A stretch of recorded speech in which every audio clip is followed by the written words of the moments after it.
Chers internautes, peuple de Dieu, je vous salue dans le précieux.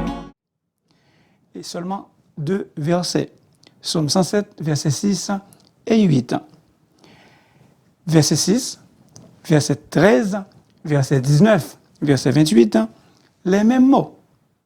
Dans leur détresse, ils criaient à l'Éternel et il les délivra de leurs angoisses. Verset 8, verset 15, verset 21, verset 31. Qu'il loue le nom de l'Éternel pour sa bonté et pour ses merveilles en faveur des fils de l'homme. Le sujet qui est vraiment et réellement bon envers nous. Qui est vraiment et réellement bon envers nous. Un sous-titre, la bonté de l'Éternel.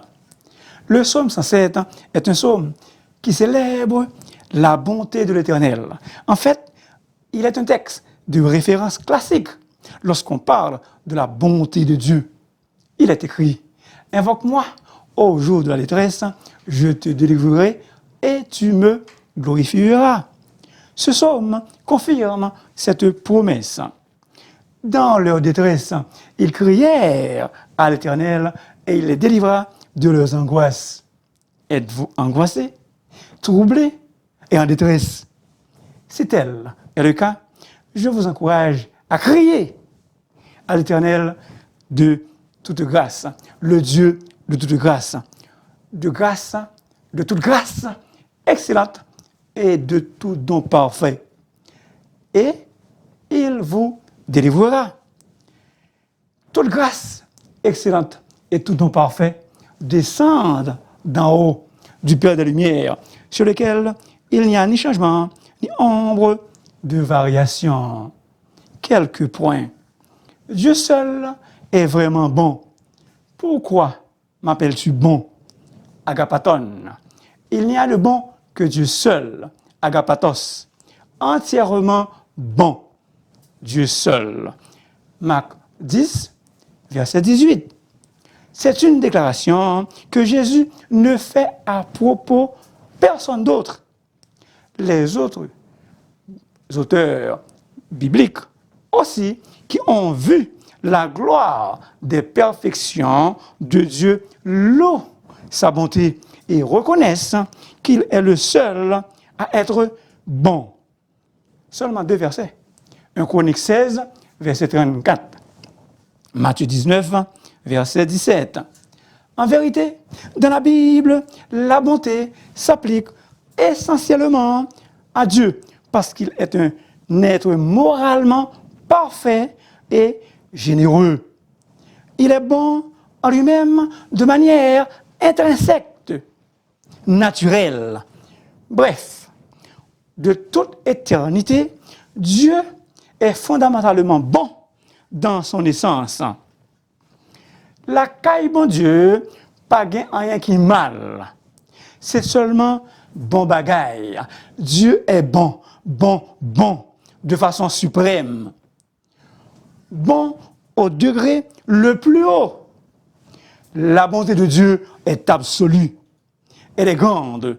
Psaume 106, verset 46.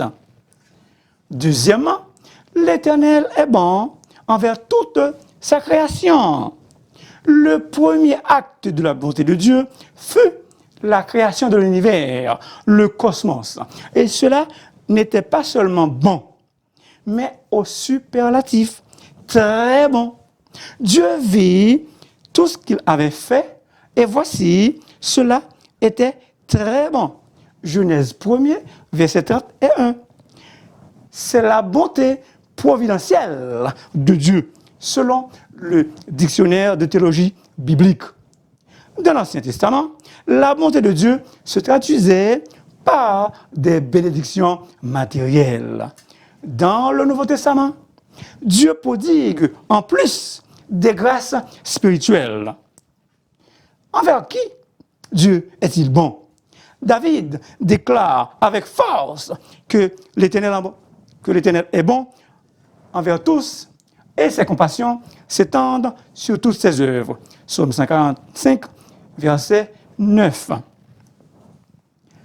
En Dieu seul, se trouve tout ce qui est bon pour nous et pour tous. En Dieu seul se trouve tout ce qui est bon pour nous et pour tous. Autrement dit, la bonté de Dieu s'étend à tous, sans discrimination. Et il est compatissant envers toutes ses créatures, sans exception. La bonté de Dieu, sans discrimination, sans exception. Et l'apôtre Paul évoque aussi la bonté lorsqu'il affirme avec conviction que toute chose concourt au bien de ceux qui aiment Dieu. Mon frère, ma sœur, l'Éternel est bon pour vous. Il a manifesté sa bonté envers vous en vous accordant le salut, un salut éternel. Lorsque la bonté de Dieu, notre Sauveur, soulignez ça, lorsque la bonté de Dieu, notre Sauveur, et son amour pour les hommes ont été manifestés, il nous a sauvés. Tite 3, verset 4. Les rachetés de l'Éternel. L'Éternel est bon pour vous. Pour cela, nous devons donner cet ordre à notre âme, comme David. Mon âme, bénis l'Éternel. Que tout ce qui est en moi bénisse son Saint-Nom. Que tout notre être loue l'Éternel à cause de sa bonté envers nous. Que tout notre être, de manière holistique, c'est-à-dire de la tête aux pieds, loue le nom de l'Éternel. Loue l'Éternel à cause de sa bonté envers nous. David a avoué encore solennellement, je te loue de ce que je suis une créature si merveilleuse. Psaume 139, verset 14. L'Éternel était bon envers nous dans le passé, par le passé. Aujourd'hui encore, il est bon pour nous. Et à perpétuité, il sera encore et encore bon envers nous. Les bontés de l'Éternel ne sont jamais épuisées. Ses compassions ne sont pas à leur terme. Elles se renouvellent quand? Chaque matin. Si l'Éternel n'était pas bon envers nous, notre âme serait bien vite dans la demeure du silence. Si l'Éternel n'était pas bon envers nous, les méchants nous auraient engloutis tout vivant. Est-ce que vous êtes là? Que ce soit au travers des tempêtes ou sous une brise favorable, Jésus, notre grand capitaine, nous amène au ciel. Nous aurions fait naufrage depuis longtemps si sa bonne main, sa main bienveillante ne nous avait pas préservés. Berger noir, Sion d'amour. Bonté li, pas jamais fini. Si c'est lui-même qui sauve nous, nous ne pouvons jamais manquer rien. Ainsi donc, si nous prenons le temps de noter les petites et les grandes choses, nous verrons qu'il n'y a pas de limite à la bonté de Dieu. Bonté, bon Dieu, illimité et infini. Bonté, bon Dieu, illimité et infini. Peuple de Dieu, dans les difficultés, au lieu de baisser la tête, compte les bienfaits de Dieu. Mettez-les tous devant tes yeux. Vous verrez, en adorant, combien le nombre en est grand. Oh, chers internautes, quelle consolation, quelle joie immense, quel calme tranquille de savoir que la bonté de Dieu nous accompagne tout le long de notre existence. Et ce, même au-delà de l'éternité. Oui, absolument. Le bonheur et la grâce nous accompagneront tous les jours de notre vie. rien ne peut s'opposer quand Dieu veut faire, ou bien quand Dieu veut faire, non faire du bien. Ni les hommes, ni les anges déchus, absolument rien.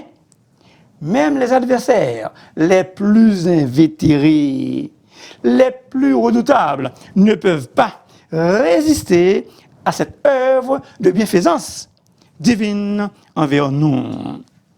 Je vous invite par la foi à vous plonger dans l'île de la bonté de Dieu et de nager. Je vous encourage par la foi de vous plonger dans l'océan de la bonté de Dieu et de nager. Nager de manière profonde. Ne vous arrêtez pas à la surface, mais plongez-vous dans les profondeurs. Frères et sœurs bien-aimés, ne vous laissez pas submerger, noyer par les vagues tumultueuses et meurtrières de la vie.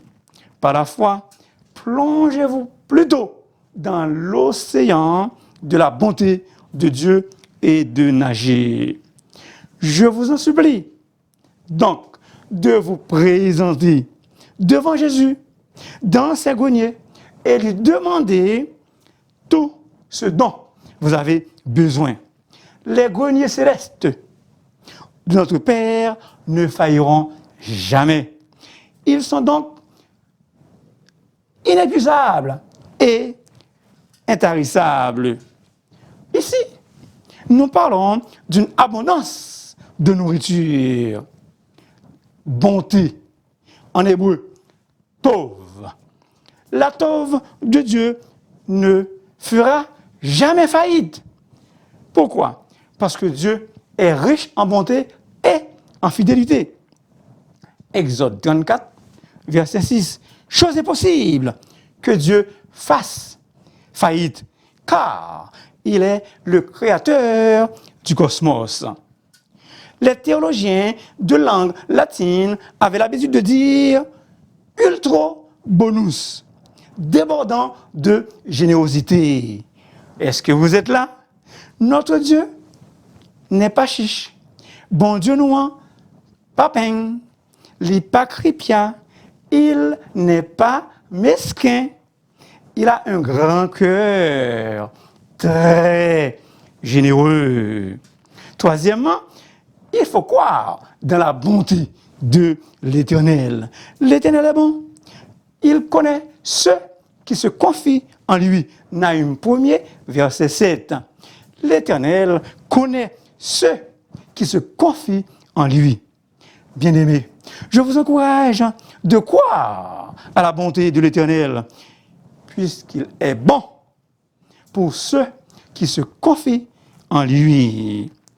Une foi authentique, une confiance ferme et inébranlable, une foi enfantine, justement comme un enfant qui dépend complètement de ses parents pour ses besoins.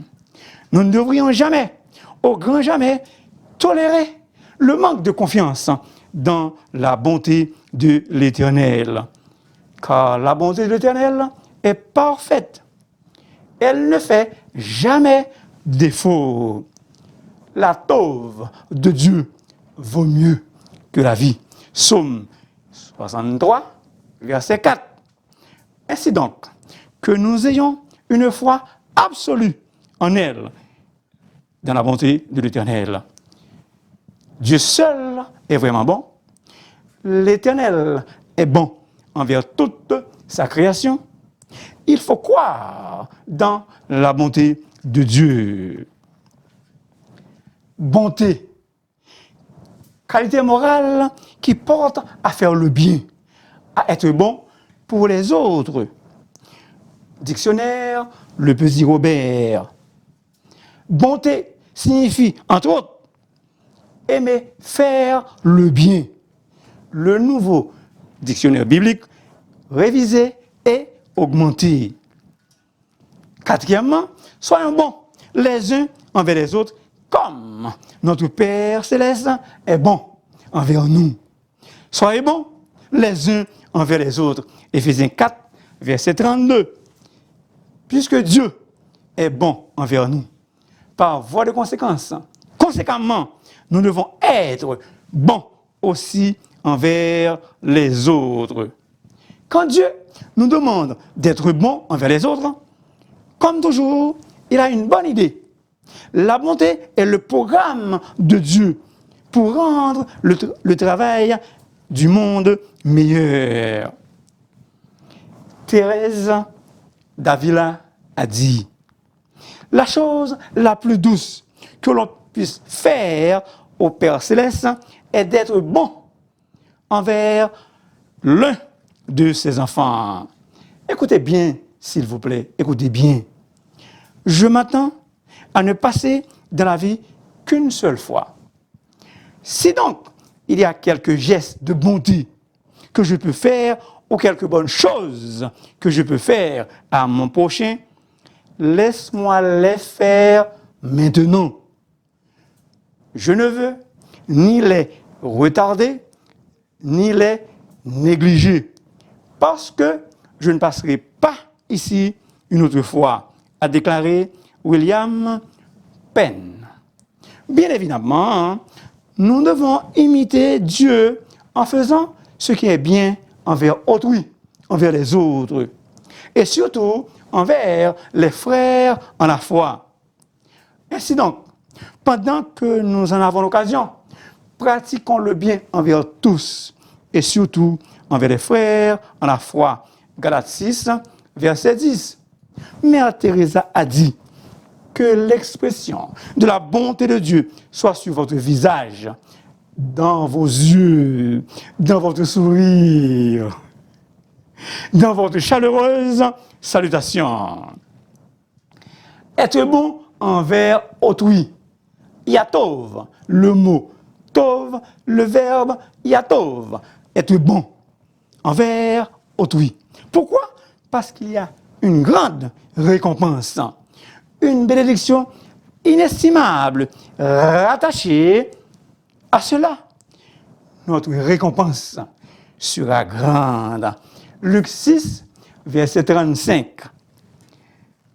Quiconque donnera seulement un verre d'eau froide à l'un de ses petits, parce qu'il est mon disciple, je vous le dis, en vérité, il ne perdra point sa récompense. Matthieu 10, verset 42.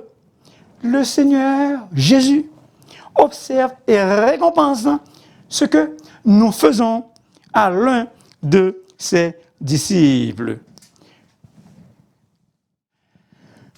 Dieu rendra à chacun selon ses œuvres. Romains 2, verset 5b. Dieu fait preuve de miséricorde à l'endroit de ceux qui font preuve de bonté.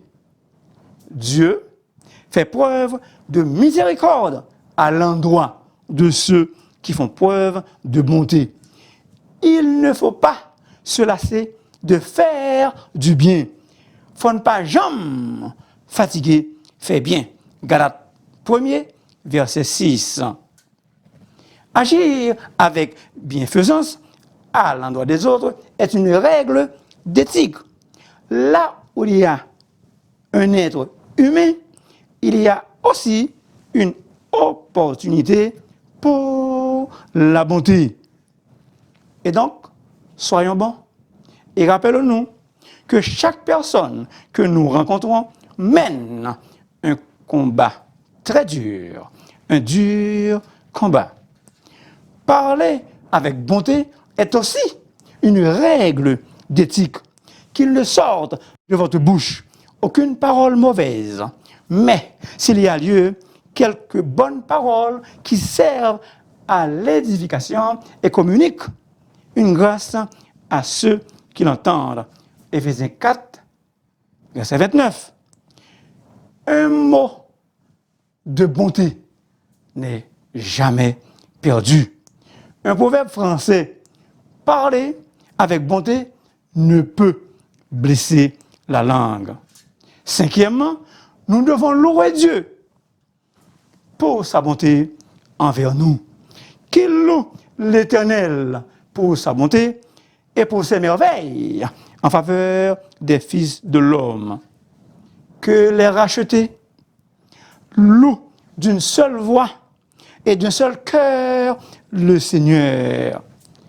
Au verset 6, ils ont crié à l'Éternel et il les a exaucés. Donc, ce n'est pas étonnant que leur attitude soit de remercier Dieu. Comment? En le louant.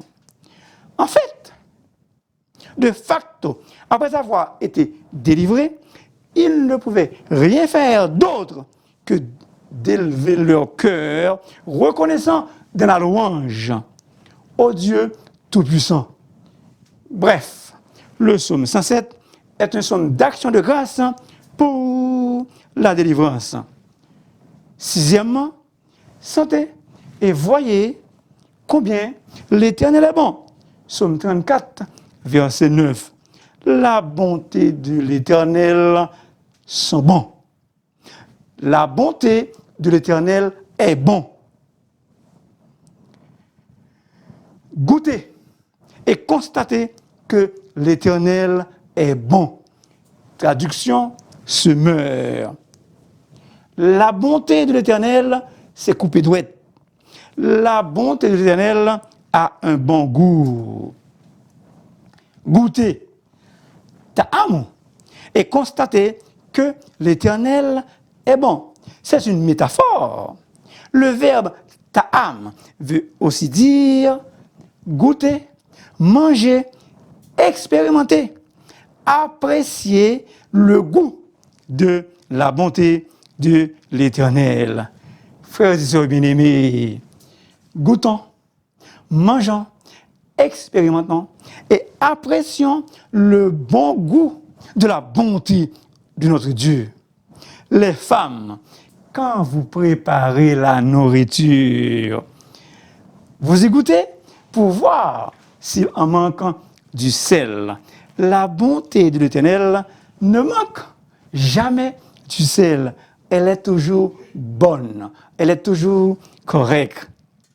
Le vœu de mon cœur pour vous, que l'Éternel, Dieu, par sa grâce infinie, vous comble, vous rassasie de sa grande bonté.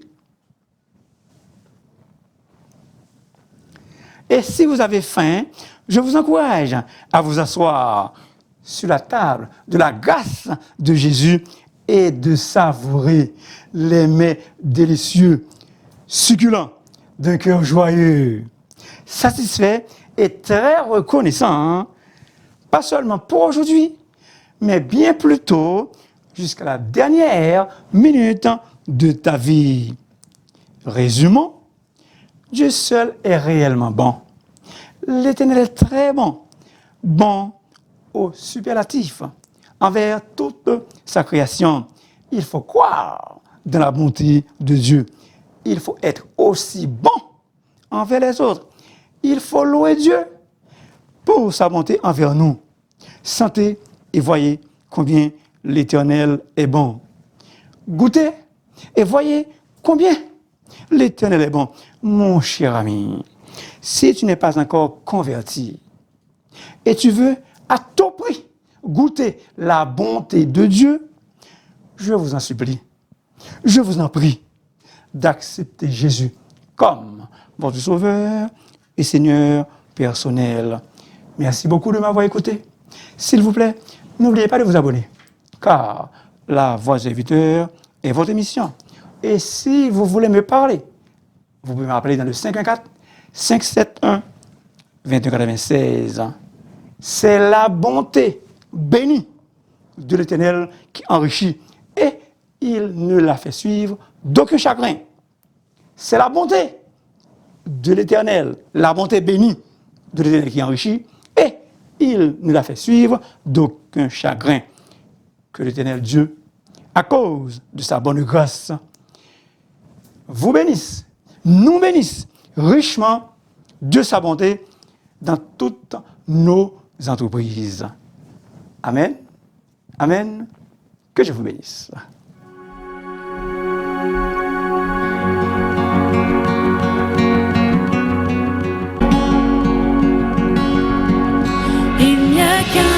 seul nom qui sauve, qui guérit.